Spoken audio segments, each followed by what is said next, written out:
এই জায়গায় ঢুকলেই সব বদলায়। একটি জায়গা আছে যেখানে ঢুকেছে এমন কেউ আর আগের মতো ফিরে আসেনি। রাতের আধারে এখানে ভেসে বেড়ায় অদ্ভুত আলো, আর শোনা যায় এমন এক কণ্ঠ যা আপনার নাম ধরে ডাকবে। আজ বলবো সেই জায়গার গল্প, অভিশপ্ত সোনার রাজবাড়ি। বাংলাদেশের দক্ষিণে এক অজানা গ্রামে দাঁড়িয়ে আছে ধ্বংস স্তূপে পরিণত হওয়া এক রাজবাড়ি, যেটি একসময় ছিল রাজা চন্দ্রনাথ রায়ের বাসস্থান। তিনি নাকি গোপন কক্ষে জমিয়ে রেখেছিলেন ভারসাম্য সোনা, রূপা আর বিদেশি রত্ন। কিন্তু একদিন অদ্ভুত কিছু ঘটে গেল।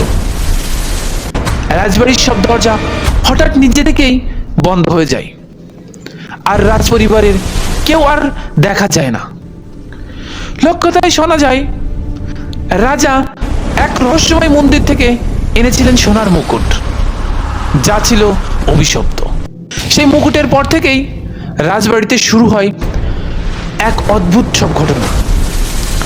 মধ্যরাতে দেখা যায় জানালায় নীল আলো, শোনা যায় চেইন টানার শব্দ, আর সাদা পোশাকের এক মহিলা ধীরে ধীরে করিডোর পেরিয়ে অদৃশ্য হয়ে যায়। 2015 সালে কিছু তরুণ ইউটিউবার সাহস করে ক্যামেরা নিয়ে ঢুকেছিল এই রাজবাড়িতে।